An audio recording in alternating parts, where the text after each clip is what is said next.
खेती के व्यवसाय से जुड़े सभी साथियों को नमस्कार। ये व्याख्यान श्रृंखला सिर्फ ज्ञान बढ़ाने के उद्देश्य से शुरू की गई है। आखिर में ये सबसे उत्तम कृषि पद्धति चुनेंगे, यानी कि द बेस्ट एग्रीकल्चर मेथड, और उसमें उस विधि का गहन अध्ययन करेंगे और किसान साथियों को वो विधि यानी कि संपूर्ण पद्धति अपनाने के लिए प्रेरित करेंगे।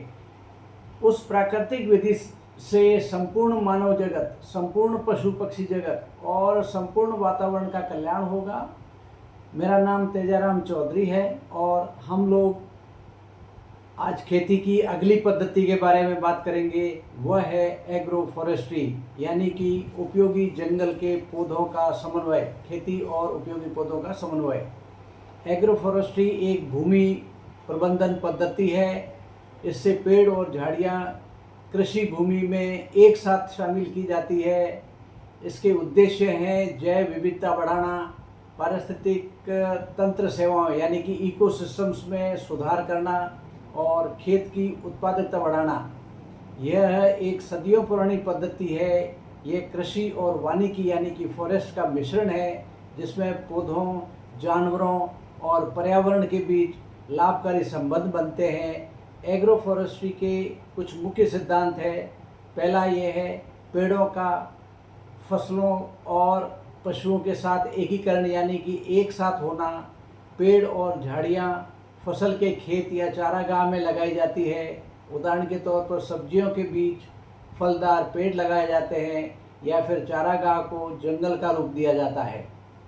दूसरा, कई पारिस्थितिकी तंत्र यानी कि नेचर्स इकोसिस्टम फैसिलिटीज़ की सेवाएं मिलती है, जैसे मिट्टी के स्वास्थ्य में सुधार होता है, जल संचयन होता है, कार्बन का भंडारण होता है मिट्टी के अंदर, बढ़ी हुई जैव विविधता मिलती है, पेड़ मिट्टी के कटाव को रोकते हैं, जल चक्र को नियंत्रित करते हैं और फसल व पशुओं को छाया देते हैं। तीसरा, विविध एग्रो फॉरेस्ट्री सिस्टम। एग्रो पहला नंबर है एग्रो सिल्वीकल्चर, यानी कि फसल और पेड़ एक साथ उगाना। उसमें उदाहरण के तौर पर एली क्रॉपिंग, पेड़ों की कतारों के बीच में फसल उगाना। दूसरा है सिल्वी पास्चर, इसमें पेड़ और चारागाह का संयोजन होना। पेड़ छाया देते हैं, चारा और आश्रय देते हैं, चारागाह के जानवरों का गोबर मिट्टी को पोषक तत्व बढ़ाता है। तीसरा है एग्रो सिल्वो पास्चरल, यानी पेड़, फसल और पशु एक ही क्षेत्र में। चौथा है वन कृषि यानी फॉरेस्ट एग्रीकल्चर, प्रतिबंधित जंगल की छाया में खाद्य और औषधीय फसलें ली जाती है।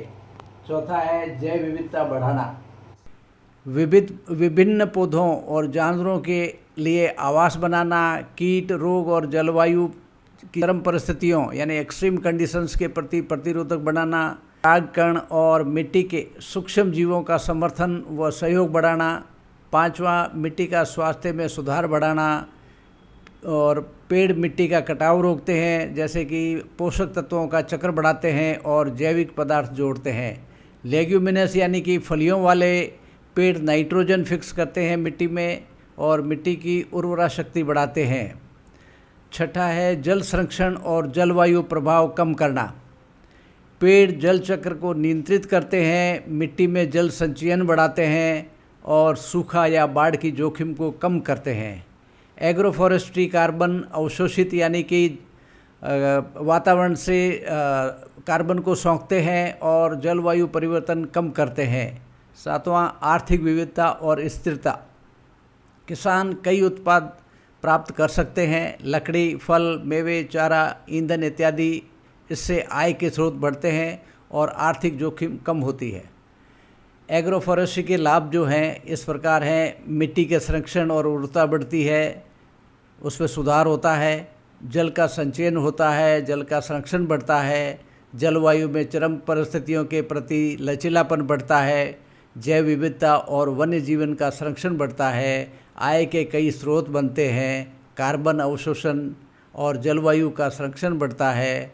और इसी प्रकार कुछ चुनौतियाँ भी है, जैसे कि पेड़ों के परिपक्व होने में समय लगता है, संसाधनों के लिए प्रतिस्पर्धा बढ़ती है, प्रबंधन जटिल है और इसमें योजना की काफ़ी आवश्यकता पड़ती है, प्रारंभिक निवेश काफ़ी होता है। अंत में हम ये कहेंगे कि अगर आप टिकाऊ, लाभकारी और जैव विविधता युक्त खेती चाहते हैं तो एग्रो फॉरेस्ट्री आपके लिए सबसे उपयुक्त तरीका है। धन्यवाद। अगर आपको ये जानकारी उपयोगी लगी हो तो इस व्याख्यान से जुड़े रहिए। हम खेती को सरल, सस्ती और प्राकृतिक, द बेस्ट एग्रीकल्चर यानी कि सबसे उत्तम खेती बनाने का रास्ता दिखाने की कोशिश जारी रखेंगे। जय किसान, जय भारत।